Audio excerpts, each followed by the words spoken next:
तर आबांचा मुलगा आमदार मात्र आपला नाही हे जयंत पाटलांना दुःख असल्याची बोचरी टीका गोपीचंद पडळकर यांनी केली आहे। मुलासाठी पाटलांनी जतमध्ये चाचपणी केल्याचं देखील गोपीचंद पडळकर यांनी म्हटलेलं आहे।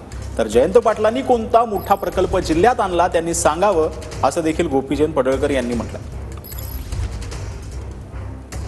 वचा आमदार एकटा जयंतराव आहे। 11,000 निवडून आल्यामुळे तो पडल्यासारखा आहे।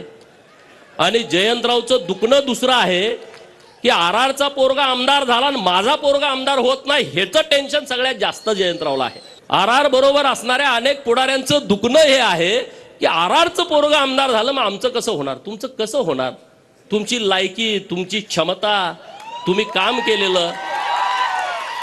जतमध्ये पण चाचपणी केली होती माझ्या अगोदर।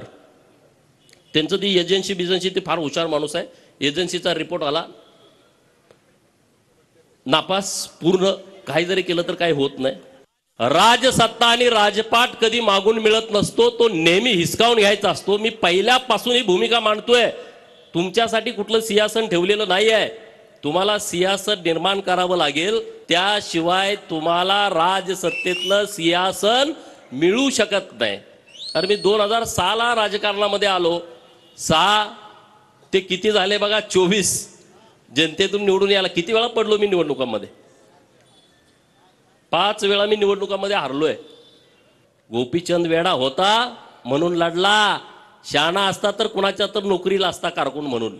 या सांगलीच्या मार्केटमध्ये हमाल म्हणून आमचे बापजादे आले, त्या हमालाची पोर आता व्यापारी म्हणून अख्खं मार्केट ताब्यात घेऊन बसलेत। हा वेड्यापणाचंच काम आहे।